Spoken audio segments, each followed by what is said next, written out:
We will now continue on to our final panel of the day, which highlights another pressing issue, the repercussions of Russia's invasion of Ukraine. I will now turn it over to Danica and Lagima to lead our discussion for the afternoon. Thank you, Hannah. Hi, everyone. Welcome to the last panel of the day. My name is Danica. I am an intern here, and I will be attending Muhlenberg College in the fall. Hi, I'm Lagima Powell, and I'm going to be a rising sophomore at Cumberland Valley High School, and I am also an intern for the World Affairs Council this summer. For the last panel of the day, we have Dr. Chris Dolan, who is a professor and director of the Master of Science program in Intelligence and Security Studies and director of the Center of Political History at Lebanon Valley College in Pennsylvania. Dr. Dolan, if you would please speak to the current situation in Ukraine. Hi, everyone. Thank you very much. I'm very glad to be here. I'm also a board member at the World Affairs Council, and Hannah is my student and advisee at Lebanon Valley College. And Danica, I'm bringing my son to Muhlenberg in a few weeks for a campus tour. So it's a small world.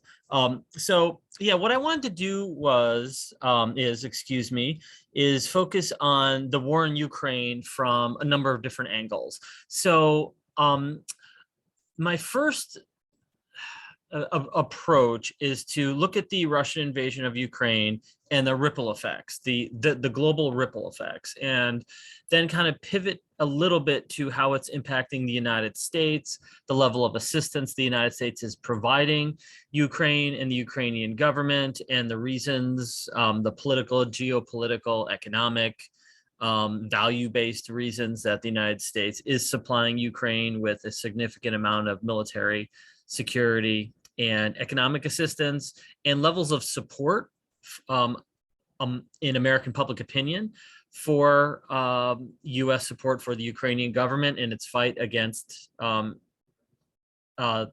Russian invasion. And then I want to focus to a great extent on parallels between Ukraine and Taiwan. As many of you know, or if you've been following the news, Speaker of the House of Representatives, Nancy Pelosi, just visited Taiwan, and that has had a significant reverberation in cross-strait, Taiwan Strait relations between Taiwan and China. China mostly looks at Taiwan as a domestic issue, whereas the United States looks at Taiwan and its relationship with China through a foreign policy lens.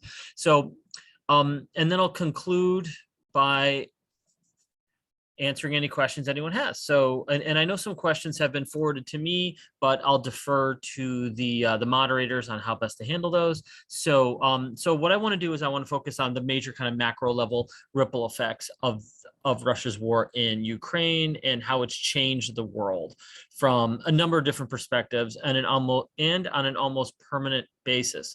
I would say far from Russia's war in Ukraine, the war itself has impacted food, it has impacted people, it has caused a refugee crisis, and it has altered the way in which geopolitics is structured around the world.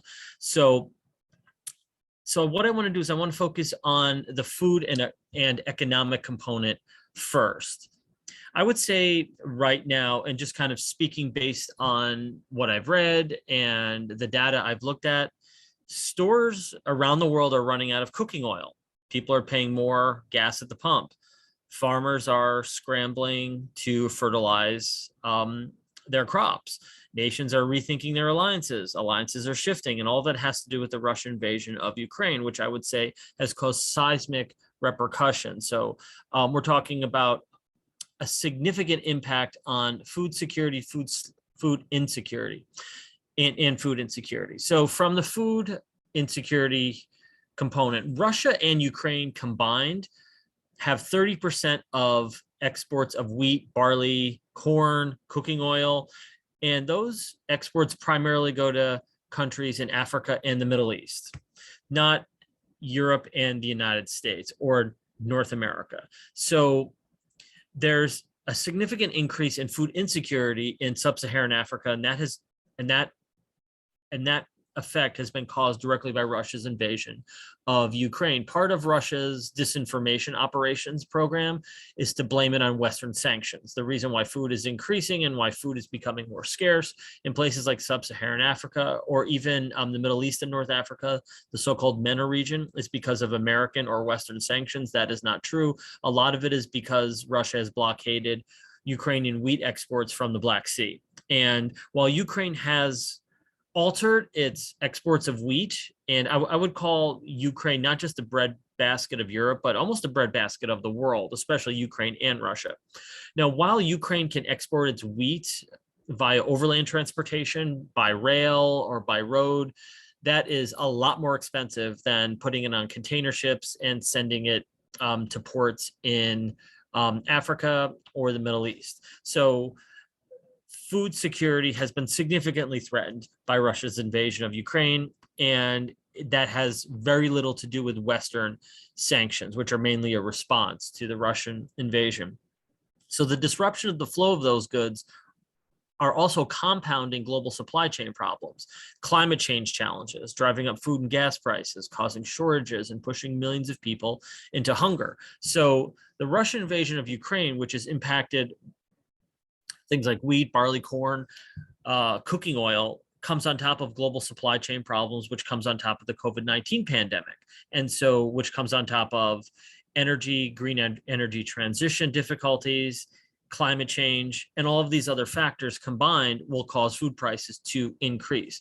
So for example, in Sri Lanka, there have been higher fuel and food prices from the war, which are exacerbating Sri Lanka's economic and now political crisis. If you've been following the news, Sri Lanka has had a significant political upheaval as a result of the economic crisis that has hit the country. In Lebanon, in the country of Lebanon, the price of sunflower oil, I believe, has surged almost 100%. The price of wheat has jumped 47%. So the cost of basic food has tripled. India, which is the world's second largest producer of wheat, the exports of grain have not been able to offset supply chain disruptions of wheat from Ukraine and Russia, further driving up prices. Fuel prices are rising in Kenya, Syria, Italy, Brazil. Brazilian farmers are the agricultural powerhouse of the world, I would say. They're incredibly anxious about not only just soaring prices, but shortages of fertilizer, phosphate in particular. So Brazil is the world's biggest importer of fertilizer.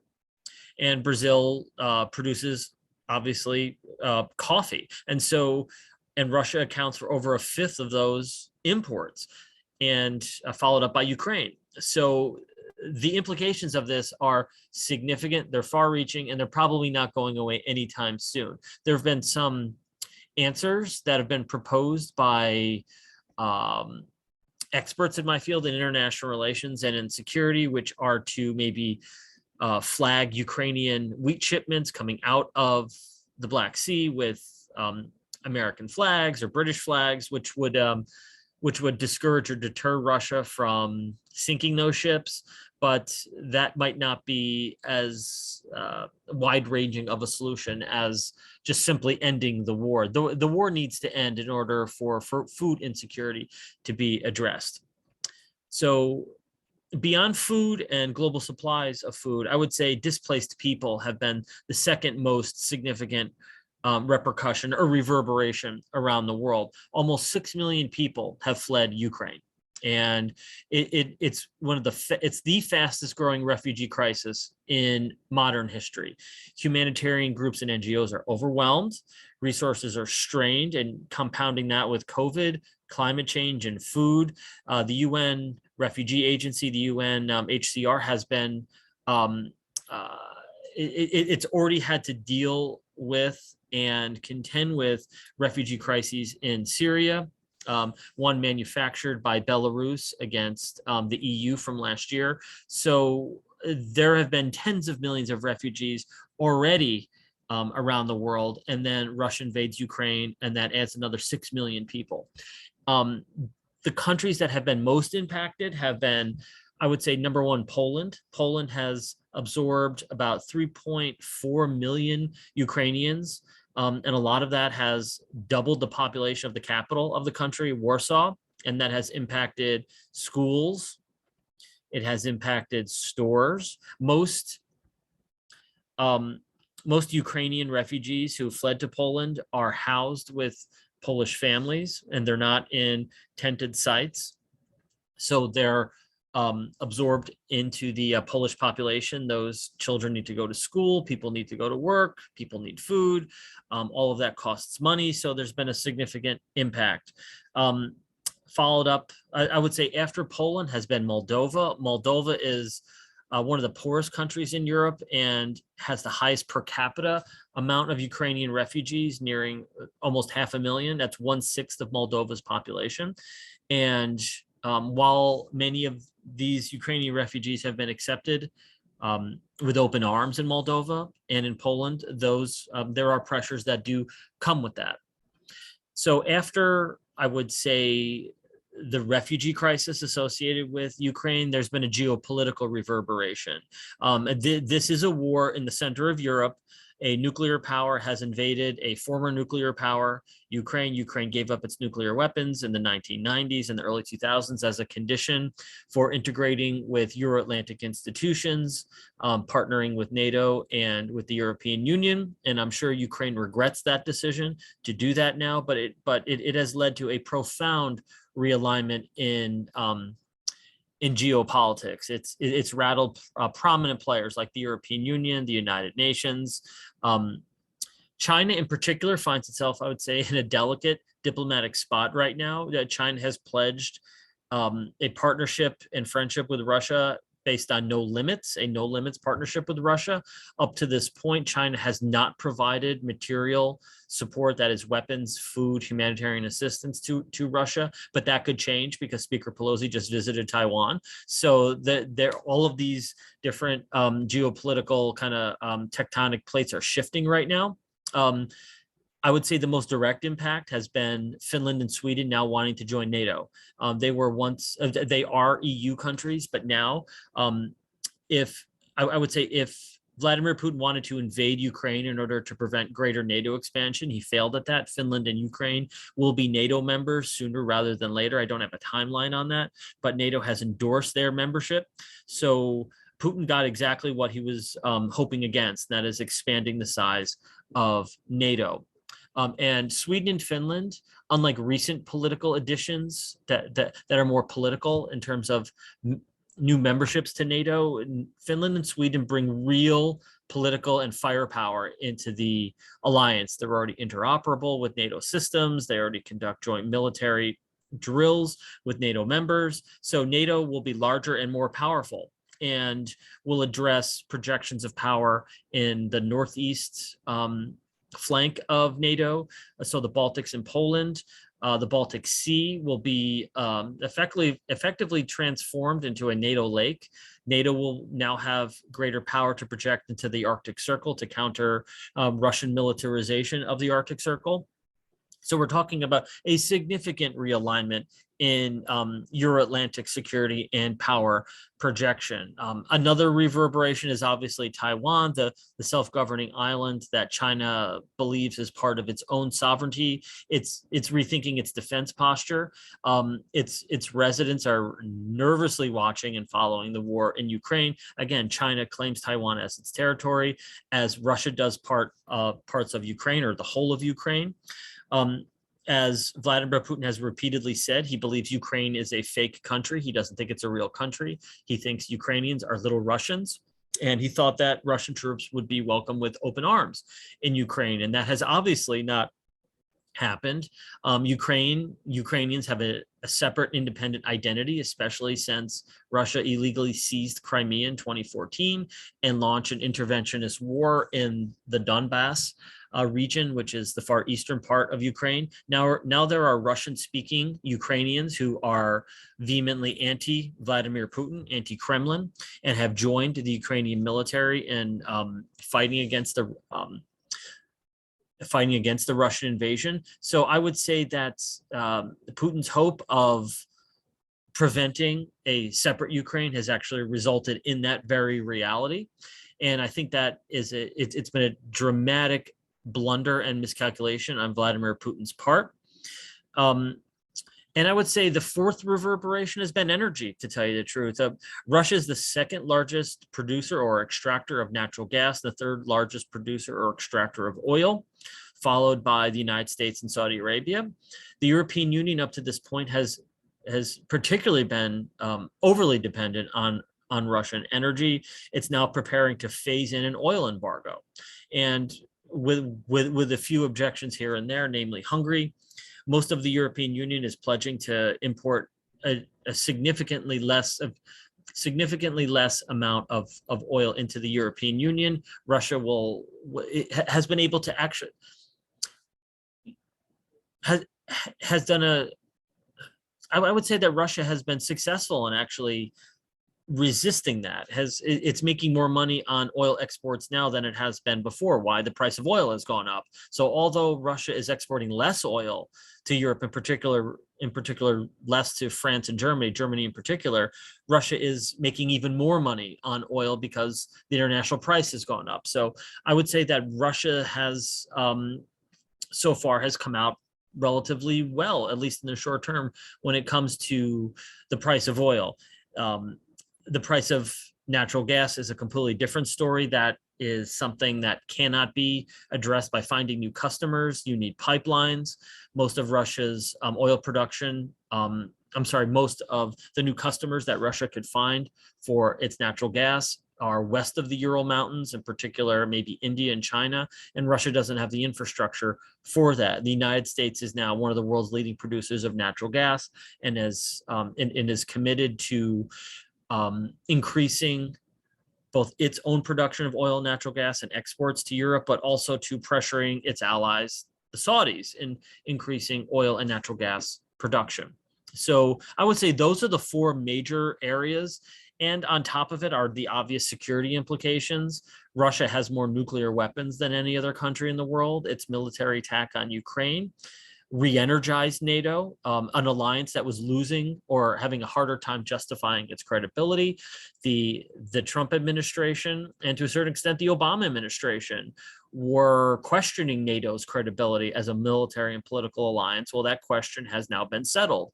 NATO's found new credibility and will probably become a more global alliance as the US and some of its European allies, not all of them, pivot more to the Indo-Pacific in order to contain a rising China. So NATO has found renewed life in terms of its ability to project power and form a counterbalancing coalition against both number one, Russia, but now China.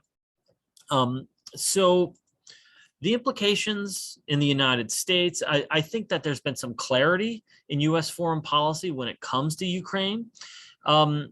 I think now the United States is working overtime to contain the rise of a two-theater set of challenges, Russia in Europe and China in Asia. Between the two, I think China is the bigger and more long-term adversary. 50% of the world's commerce, trade, finance, and technology are in East Asia, in particular Southeast Asia. So there are more economic implications. Taiwan has I'd say 83 to 90%, depending upon the think tank report you look at, produces 83 to 90% of the world's advanced microchips that you have in your phone, in your TV, in your car. One reason why it was so difficult to purchase a car in the United States has everything to do with the fact that, yeah, there was COVID, but there were global supply chain problems because Taiwan produces all of the world's microchips. A company that the most powerful and influential company that you probably never heard of is a company called TSMC, and it is based in Taipei, Taiwan. When it shut down production, automobile manufacturing in the United States effectively was shut down. That's why it's very difficult to purchase a car. It's becoming a little bit easier, but the reason is because of microchips. So I would say the United States looks at its role in the world with a geostrategic lens now. It always has. And I'd say the purpose of American foreign policy has been, number one, to prevent the rise of challengers to what America views as the so-called liberal world order, of free market exchange and trade and finance, but also the United States sort of being a top provider of security to its allies. And any threat to the balance of power in 3 particular regions of the world, the United States is going to respond. And they are number one, Asia in particular, well, the Indo-Pacific, Europe, and the Persian Gulf, not necessarily the Middle East, but the Persian Gulf. Why? That's where America's geoeconomic and geopolitical interests are most effectively and explicitly projected. Why? There's economic reasons, security reasons, alliances, credibility. The US may speak the language of autocracy versus democracy, or may speak the language of human rights and democracy, but the United States, number one, has interests. It doesn't have friends, and that's how U.S. foreign policy is conducted. And America's top interest, the US's top interest in the world, is to make sure that there are no geopolitical challengers that could alter the balance of power in Asia, in Europe, and in the Persian Gulf. And this is why Russia's invasion of Ukraine, given all the reverberations I just explained, this is why the United States has responded in the way that it has, and why it's responding in the way that it has when it comes to China's increasing provocations toward Taiwan, given the geoeconomic reasons. There's a number of different sources online. I strongly encourage everyone on this live stream to look at the State Department and the Department of Defense, so DOS and DOD. They have fact sheets on U.S. security and economic assistance to Ukraine. As per the U.S. Assistance Act that was just recently passed, there have been almost $50 billion in U.S. assistance, both economic and security, that have been authorized for the U.S. to provide to the Ukrainian government. And that's mainly in the form of humanitarian, weapons assistance, economic assistance when it comes to rebuilding, but also U.S. assistance to Taiwan, as per the Taiwan Relations Act. I would say that U.S. public opinion has been mainly in favor of the Biden administration's approach to Ukraine. After more than 2 decades of war, Americans are in no mood and have no appetite to go to war again, especially 2 nuclear powers like first Russia in Ukraine and against China over Taiwan. However, they do have greater geopolitical significance. So I think that there are some different domestic impacts that are taking place here. And we have congressional midterms. Foreign policy notoriously plays very little role in American domestic elections. And I think a lot of it has to do with our geography, where we are. I was just recently in North Macedonia for my second Fulbright that I had, and foreign policy matters more there than it does here. People know the world, they follow what happens in the European Union and the United States. People speak multiple languages. My friends and colleagues could speak fluently, easily, up to 4 to 5 different languages: Albanian, Macedonian, Turkish, and English. So I would say that people around the world pay more attention to what the United States is doing in the world and what the other great powers are doing than Americans ourselves. And I think a lot of it is a function of our geographic security, our tremendous wealth, the fact that you could travel from one end of our country to the other and speak English, although we have at least 80 million people in the United States who speak Spanish. But for the most part, you don't need to be bi or multilingual in the United States. So it's definitely a different set of circumstances. So the way I want to end this is I want to kind of bring my my presentation to an end and answer any questions you may have. But I know that there have been questions that were asked or posed via email, so I don't know how the moderators want to handle that. So I'm going to kind of end it there and encourage you guys to ask questions. So thank you.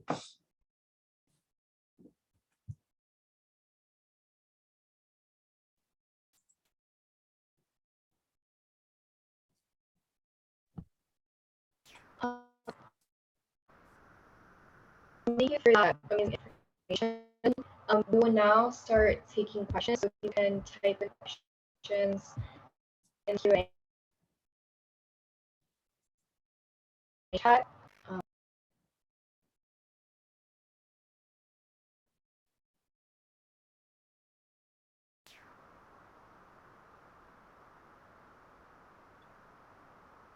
question from Mr. Russell Goodman is that given the difficulty Ukraine finds itself in, having given up its nuclear arsenal, isn't the lesson for Tehran to keep obfuscating and continue working towards developing nuclear weapons? How would you answer that? Okay, yeah, I lost you there a little bit. I think our internet connection was a little unstable. Okay, so is this from Russell? Yes. Okay. Given the difficulty Ukraine finds itself in, having given up its nuclear arsenal, isn't the lesson for Tehran to keep obfuscating and continue? Yes, absolutely. And I think that explains the reason why North Korea is developing its nuclear arsenal, why it's successfully engaging in its underground tests and its missile provocations against South Korea and Japan. I think that one of the lessons of this has been look what happens when you give up your nuclear weapons, right? Which are the ultimate deterrent. So I think that the situation in Ukraine, the Russian invasion of Ukraine, is only going to accelerate Iran's interest in having a nuclear arsenal. And I think that the Iran nuclear deal is I think it's on life support. I think now that Vladimir Putin has recently visited Tehran to purchase Iranian drones that would be used on the battlefield in Ukraine, I think it would be I think the U.S. would be in a very difficult diplomatic position to continue with those negotiations, especially if it wants to pressure the Saudis into ramping up oil production. So I would say at best, the Iran nuclear deal, the JCPOA, the Joint Comprehensive Plan of Action, is at best on life support and at worst is dead already. So for the most part, yeah, if Iran is going to act rationally, and I think most states in the international system do act rationally, it would be incentivized to accelerate its nuclear weapons arsenal as a deterrent for first strike and second strike capability. Very interesting. Thank you. Hannah, I know that you have a question, so if you would like to ask your question. Yeah, absolutely. Thank you, Dr. Dolan, for coming, and it's good to see you. Sure. I know you mentioned briefly the implications this has on the situation between China and Taiwan. But I just wanted to see kind of your thoughts on the precedent that Ukraine and the Russian invasion of Ukraine has had for the international system as a whole. And can we see something like this with China and Taiwan, and perhaps how the United States would intervene there as compared with Russia and Ukraine? Yeah, the parallels between Ukraine and Taiwan are obvious. They're there. I think that, look at the situation. You have two small democracies that are being threatened. One was invaded by a larger nuclear power. China and Russia are both nuclear powers. I know that I think it was a Chinese ministry spokeswoman had said in late February, right after Russia's invasion of Ukraine, that Taiwan is not Ukraine, that Taiwan is an inalienable part of China, and it's indisputable historical fact. But with no end in sight to the bloody war in Ukraine, and with tensions significantly rising, especially after the result in the wake of Speaker Pelosi's visit, the two geopolitical challenges are, what's the word? I'd say intersecting in unpredictable ways. Let's just say Russia and China have pledged no limits to their friendship. I think that China has an active interest in bogging the United States down in Europe in its security response to the Russian invasion of Ukraine. It prevents the United States from continuing its now more than 10-year pivot to the Asia Pacific. Even the United States' resources are not unlimited. So I would say that the longer the war continues, the Russian invasion of Ukraine and war continue, it benefits China to a certain extent because it forces the United States to take its eye off of its very long and frustrating pivot or rebalance to Asia or the Indo-Pacific. So, and the fear since the outset of the war in Ukraine has been, that Moscow and Beijing they're going to be driven together. Both are seen as key pieces in the democratic world's response and confrontation with autocracy. And so it kind of fits that narrative, which is a Cold War era narrative, right? So, I mean, many experts are debating, is there a Cold War 2.0, and are the fault lines Ukraine and Taiwan? I was convinced that we were in Cold War 2.0 before Russia invaded Ukraine. So the key element of the Cold War between the United States and the Soviet Union was an ideological tension, right?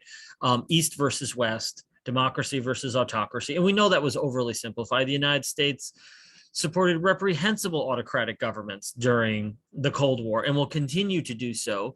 I mean, today in Cold War 2.0, the president of the United States just visited Saudi Arabia. Crown Prince Mohammed bin Salman, MBS, is an autocrat. He murdered Jamal Khashoggi. But even with a presidency and an administration that's committed to human rights, geopolitical interests will always predominate. And I think that the United States has a vested interest in defending Taiwan first. When it comes to Ukraine, I don't think the United States is going to use ground force in Ukraine. I don't think that that's going to happen. Why? Because Ukraine matters more to Russia than it does to the United States. What the United States would like to do is what Secretary of Defense Lloyd Austin revealed a couple of months ago, and that is to knock Russia out of the status of the great powers by bogging it down, by committing more of its military resources. And Russia has played into that. Roughly 85% of Russia's military assets are now committed in Ukraine. I do think Russia's ultimate goal, I don't care what anybody says, no matter what had happened with Russia's initial assault on Kyiv, Russia's goal is to take over the whole country. It's part of its programmatic plan. The Kremlin does not view Ukrainians as having a separate identity from Russia and from Russians. So I think that both Taiwan and Ukraine, they're embattled democracies. They sit next to much larger nuclear armed military powers led by authoritarian leaders who've made it clear that they do not want Ukraine and Taiwan to be sovereign, independent nation states. I think the one major difference is that the United States and its allies support formally an independent Ukraine, but America's one China policy does not support Taiwan's independence. So while remaining purposely unclear, this notion of strategic ambiguity, whether Washington would defend Taiwan if Beijing attacks, I do think that it would. I think that there's an emerging bipartisan consensus on that.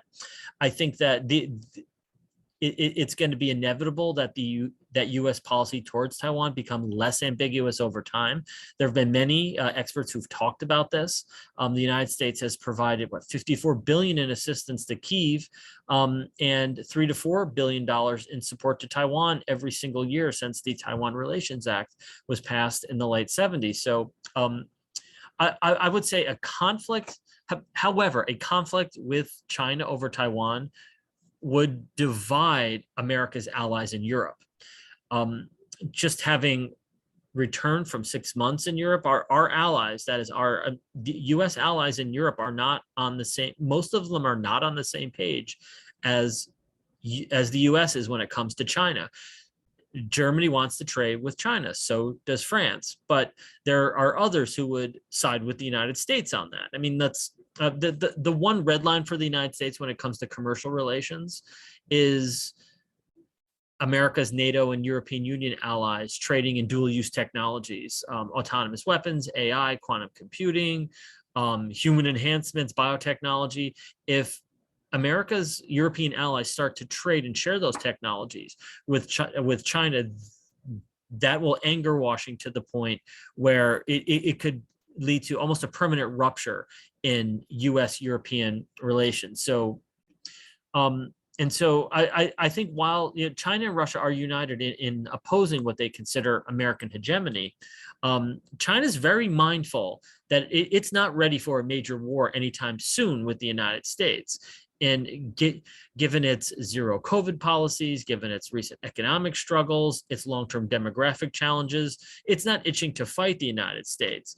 But to a great extent, and this is what the Pelosi visit sort of teases out, are China's all about saving face, and the Pelosi visit prevents China from saving face. And President Xi Jinping of China will only double down in his efforts to make Taiwan more of a nationalist project in China. So I think the biggest danger in the Taiwan/Ukraine parallel in US foreign policy is that the United States stumbles into something that it didn't intend to stumble into. So the deeper the US and China spiral into a cycle of provocation, the greater the chances are that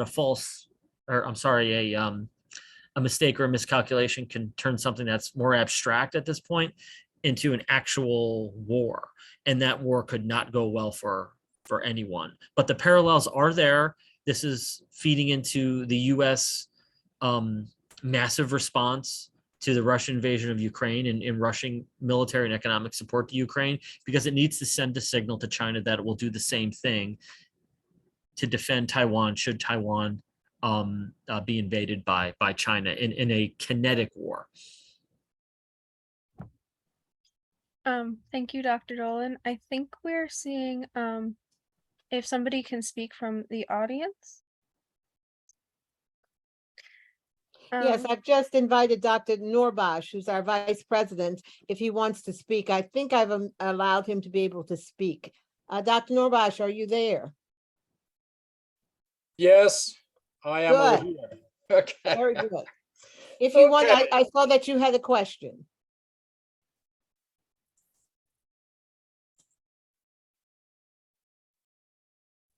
Go right ahead, Dr. Norbash. Go ahead. Can you hear me now? Yes. We can. Mhm. Okay. You know that Iran at the moment is going from this coming Thursday to Vienna for negotiation, and definitely economically, Iran cannot continue, and they know it. Of course, in Iran, you have the conservative right or radicals in Iran that are against JCPOA, but overall, the government cannot continue this way. Then in one way or another, they have to come to the conclusion. About Ukraine, the Iranian public is with the Ukrainian people, with no, of course, no, question about it. And the government, and not all in the government, for example, the foreign minister in Iran even talked to the foreign minister of Ukraine, invited him to Tehran. They had a couple of votes in the United Nations, very much, of course, neutral, vote in that sense. But the hardcore in Iran, they are for Russia. And that is a conflict between the Iranians and very much the rest of the population. I have one more comment, to add, Chris.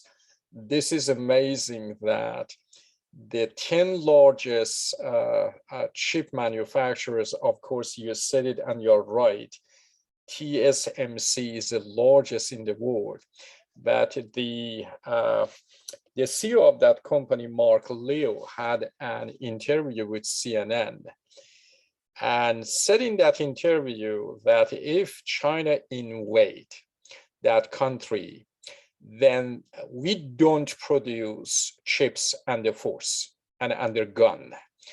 And the three countries that very much, of course, are hurt at the beginning are China, Taiwan, and the Western countries. If you come to the 10 largest chip manufacturers, of course, TSMC is on the top, but another 7 of them are in the United States. That is start from Texas Instrument, that goes to Intel, and I don't know if you know it or not, at the moment Biden administration is with the Samsung. They are establishing a chip manufacturing in the United States. And what I want to tell you is that, yes, the Chinese are very much dependent on the technology of the West, the investment and the market, the Russian, the technology.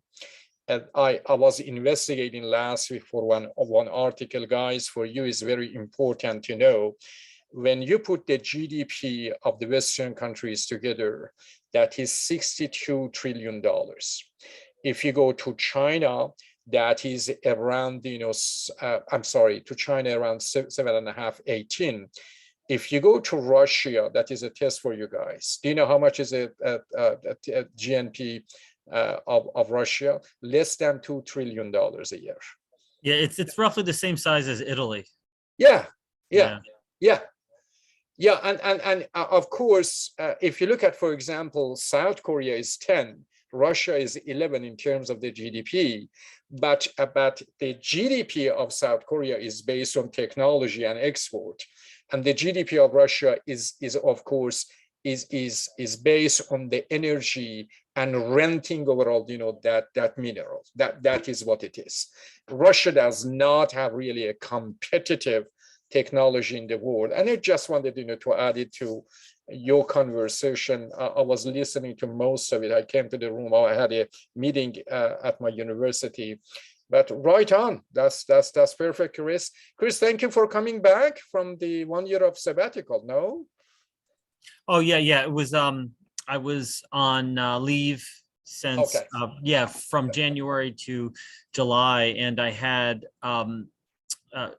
firsthand view of the impact on the US's NATO allies of the invasion of Ukraine.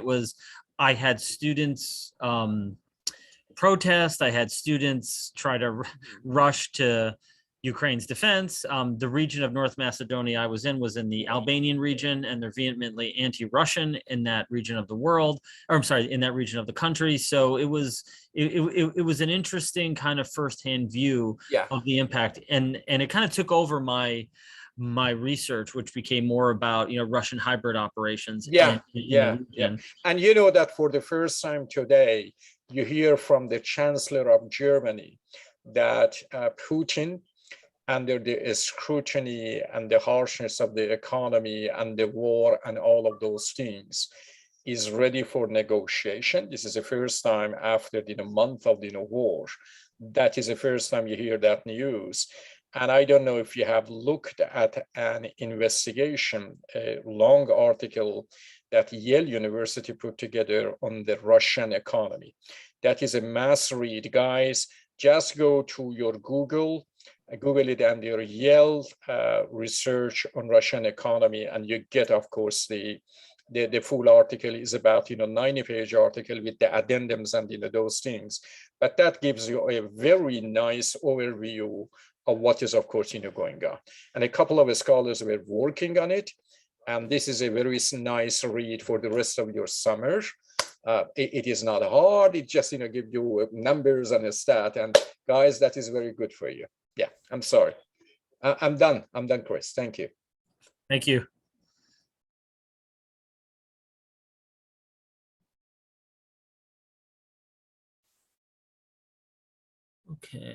Okay, guys, you want to ask some of the questions there in the chat?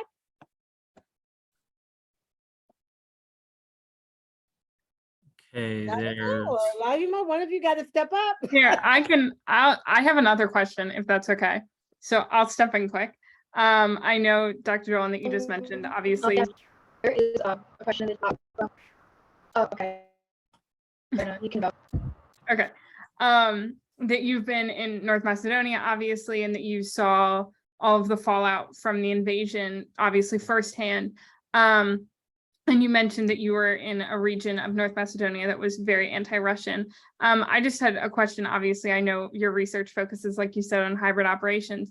How did you see the impacts of the Russian invasion of Ukraine kind of play out in the media landscape within North Macedonia? And if you saw any Russian disinformation tactics being used within North Macedonia in order to sway the country one way or the other? Yeah, absolutely. I did. There were, it's the Balkans, right? So it depends on one's ethnicity first, their religion, and the language they speak. So within the Albanian community, they're vehemently pro-American, vehemently pro-Western. They feel that North Macedonia now being in NATO, and hopefully within the next several years being an EU member, that they will thrive, and they will be, a greater part of the Euro-Atlantic world. And a lot of that stems from the US-led NATO intervention in Kosovo to stop Serbia's crimes against humanity. But within the ethnic Macedonian community, 30% of North Macedonia is ethnically Albanian. And a lot of that is because of the displaced population of Albanians from Kosovo who fled the war in 1999. And so there's a large Albanian, and 1/3 of the country is Albanian and Muslim. The other 2/3 is ethnically Macedonian, Orthodox Christian. Half of them are members of what's called SDS, the Social Democrats. They are a center-left party. They support greater integration, cooperation with Washington and Brussels. They have a Euro-Atlantic outlook. They support NATO and the EU, and they want to be an EU member. And they mainly rely on several news sources like CNN, Euronews, BBC. However, the other half of the Macedonian population is more conservative. They are more aligned with Serbia. They want greater relations with both Serbia and Russia. They're much more conservative in their Orthodox Christian orientation. And so that's where we would find most of the disinformation. Each of the different media outlets would play to those different ethnic and religious and language-based groups. So I was not allowed by the US Embassy to speak to the most conservative Orthodox Macedonian media outlets, mainly because of how that would be used, how it would be edited and chopped up. So I was not allowed to go on those particular news outlets. Russian state media had been blocked in the country. So RT, Sputnik, Rossiya 5 or 4, whatever it's called, was also blocked in the country, especially after Russia invaded Ukraine. But people have VPNs. They're able to get that Russian Kremlin-led state-oriented news. I never saw anything like that.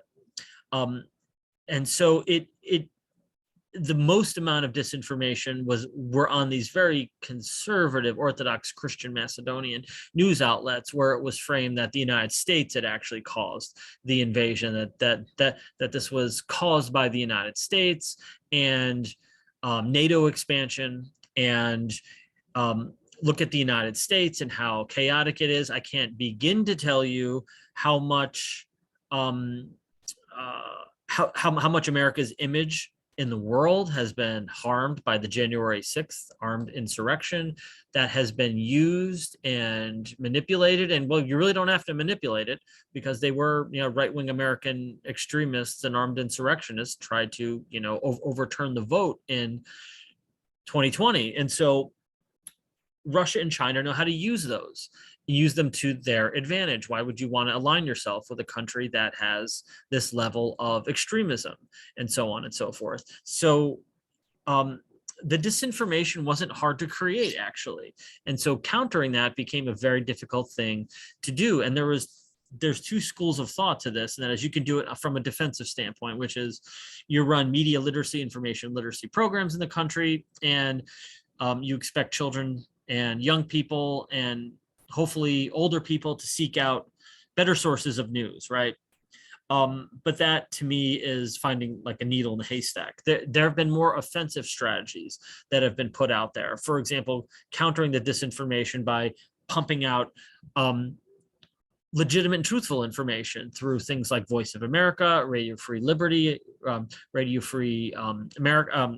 And so I would say that using other strategies, like, for example, deploying VPNs inside Russia to enable Russians, or VPNs in other areas of Central and Eastern Europe where it's difficult to get good, credible news, so they can access things like CNN, BBC, PBS, Euronews, DW, which is Germany's public news broadcaster. So working with social media companies to red flag and filter bad information. We do know that a significant percentage of what's on social media are bots. And a lot of those bots are strategically deployed. It's disinformation, everyone needs to know this. Disinformation is not random. It is not spontaneous. It is strategic. It is coordinated. It is well funded. It is run by troll farms in places like Niš, Serbia, in the Kremlin, directed primarily through the Internet Research Agency in St. Petersburg. It's strategic. It's designed to cause disruption within the West, in particular the United States. It's not necessarily to engineer a certain candidate. It's mainly chaos, to undermine public faith in our institutions, to exacerbate racism and what divides us, and to hit those pressure points in order to undermine us from within. And so disinformation it's cheap, it's easy. You could poke at people in an easier way. It's not kinetic military force. You can deny the source or the attribution of those of the sources of disinformation. So, and it's easy to generate political conflict, right? It's easier to divide people than bring them together. And so, and Russia in particular knows how to do that. And so disinformation operations are, I'd say, unfortunately, easy to replicate, but there are ways to combat it. And I think the future in terms of combating disinformation are not greater governmental controls. I think that would fly in the face of who we are, but greater public-private partnerships with social media companies, for example, filtering, red flagging, doing things like deploying VPNs deep inside countries that actually are the sources of this of disinformation, getting good news out there. I think you have to combine the defensive with the offensive. And I think that's where you're finding a lot of counter disinformation operations going. But it's pretty apparent. It's very apparent disinformation, especially in the Balkans and Eastern Europe. I saw a lot of stories on Orthodox Macedonian news. It's not really news. It's really just fabrications, things like, very anti-Semitic, anti-George Soros, Bill Gates wanting to put, microchips in your arm, COVID's not real, those types of things. And convincing people of that is not that difficult if, you're already predisposed to disinformation. So building people's skills is one thing, but attacking it and choking it off at the source is another thing. And I do think you're seeing counter disinformation operations go in a more offensive direction. Thank you. So I'm going to ask one last question from the chat before we wrap up. So what do you think of Yemeni's civil war? What do you think of America's role in selling arms to Saudi Arabia? And do you think that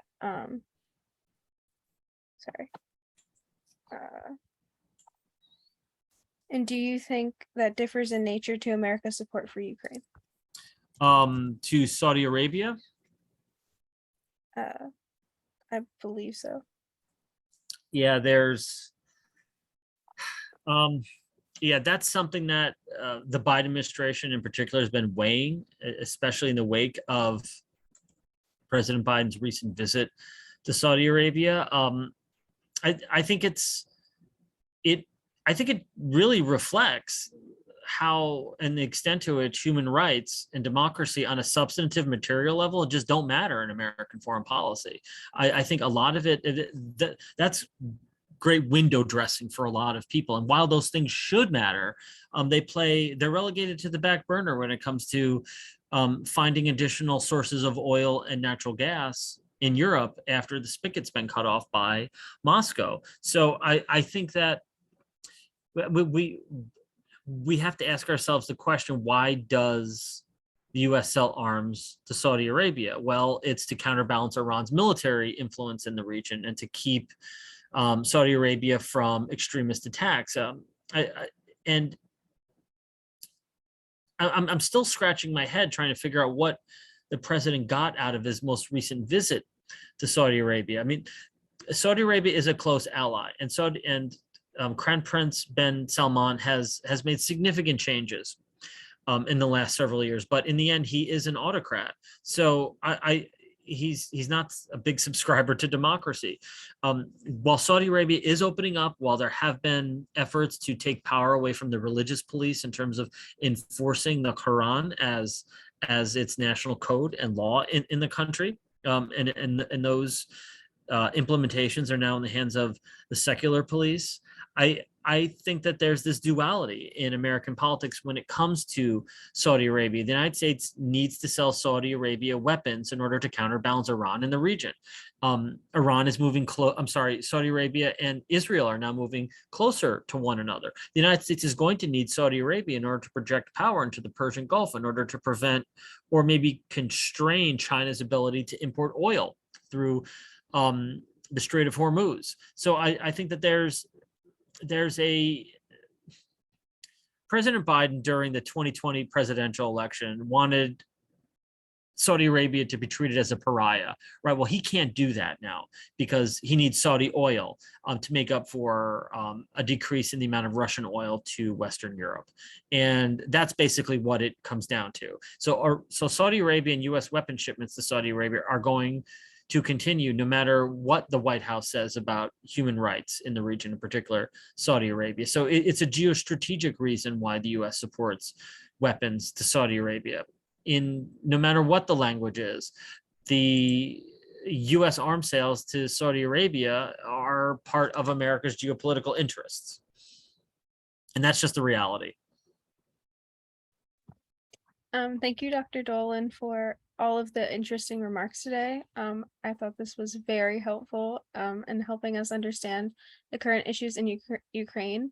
If you would like to give any brief closing remarks, that would be wonderful. I would just say for everyone in the audience, your country needs you in terms of service in what you can do. There's a number of different opportunities for young people. I mean, this is the International Young Leaders Conference, right? So we need young people to value public service, and that could be difficult, right? But public service and civic responsibility are essential to our democracy. And if I could say anything in closing, is that we need you from all walks of life to represent our country. And if anything, from what I've learned, I learned more about the United States when I travel and I live abroad, and when I do my work around the world. I learn more about the United States, and our strength really is in our ability to showcase our similarities, but our differences as well. So our strength is our diversity. Our strength is our ability to project an image of the United States that's grounded on certain principles. And we don't always live up to those principles, right? So we need to recognize the contradictions in those, but we could always do a little bit better. So we need young people to enter public service, enter foreign policy, to take the foreign service exam, to work at NGOs, to work at relief organizations, to do the good work that's out there. The international media don't often portray that. One question I was asked when I got home from my Fulbright was, do you feel better or worse about America's role in the world? And I always say that the people I interact with, especially other Americans, when I'm in the Balkans, in Kosovo and North Macedonia, wherever, I feel better, to tell you the truth, because there's still elements of identifying with what America at least supposed to represent, and it's actually made me a little bit more patriotic, to tell you the truth. So our strength is in our diversity, it's in our difference, and while we may disagree at home, we still have a lot of work that we could do around the world. So I'm pretty hopeful and optimistic about the future, and I strongly encourage you to enter into any field in international relations, but especially U.S. foreign policy, in particular, serving your country and representing it around the world as an ambassador, as a diplomat, in the military, in a humanitarian relief organization, Doctors Without Borders. I mean, all these different great organizations are there. So get involved, and get involved in your communities as well. Thank you again, Dr. Dolan. So thank you. Thank you for being here. Sure, no problem. Bye, guys.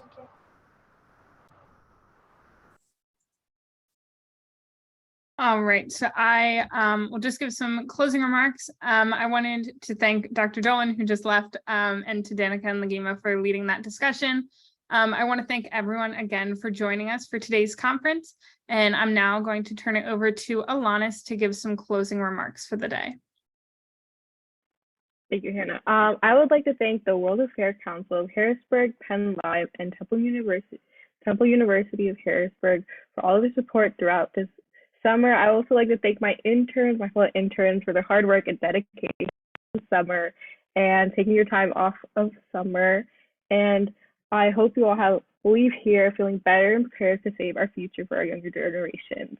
I hope you all have a great evening, and thank you for joining us today.